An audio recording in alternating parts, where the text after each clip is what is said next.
You guys asked for it, so here is part 2 of the real-life Grow-A-Garden fruits. Is the Ember Lily from Grow-A-Garden real? Well, it all depends on what real means to you. I said the candy blossom tree is not real, but a lot of people said it is because candy blossom is cotton candy, and cotton candy exists. They also said bone blossom is real because you can get 2 bones and stick them together with some meat. Boom, real. You see where I'm going with this? Well, did you know that spaghetti grows on trees? See?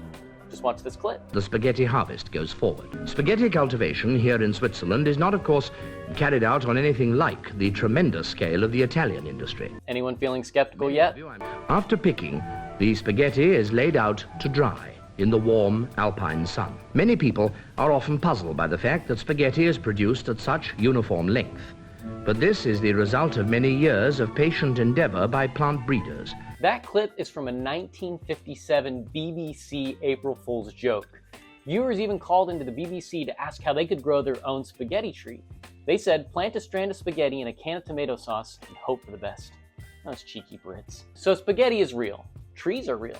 Spaghetti trees are not. But spaghetti comes from wheat, and wheat grows. You can do this all day. According to the Grow-A-Garden fandom wiki, the Ember Lily is based on the real-life Ember Lily flower, which is just a variant of the lily. But no recognized plant species is commonly known by that exact name in real horticulture or botany. Here's a test to find out if something is real or not. Can you buy it, vis-a-vis physically hold it? Let's go to Google Shopping. This is obviously an AI-generated image. They're seeds for a plant called Burning Embers Lily. Not exactly what we're looking for, and they don't match up with the Grow-A-Garden version. This guy is selling a rainbow Ember Lily fruit on eBay. How does that even work? You buy it and then meet up in the game to trade it? Here we have a canna lily burning ember. I used to sell cannas, but they're not really lilies, and the overlay test fails. Here we have Himrocallis night embers.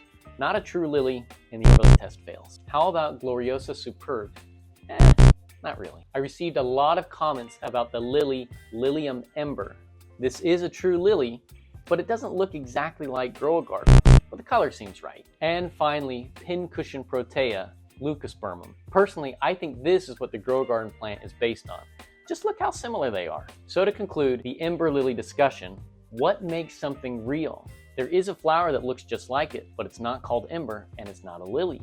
There is a flower called ember and it is a lily, but it doesn't look like the Grow-A-Garden flower. If you were hoping I would give you a definitive answer, I'm gonna disappoint you. You gotta decide. Here are some other plants you've asked about. Cyclamen, real. The real-life plant produces distinctive backward-flexing butterfly flowers, and its tuber can live up to a century. Burning bud, not a real plant. While God did appear to Moses in the form of a burning bush, and Euonymus alatus is nicknamed burning bush, I can't track down a burning bush flower. This could have been a cheeky marijuana reference, but I don't know. Romanesco, real. It's a variant of cauliflower, even though it looks a lot like broccoli. Mandrake. You might have thought this one was fake, but it's real. Isn't this thing talked about in Harry Potter? Haven't read the book in 20 years.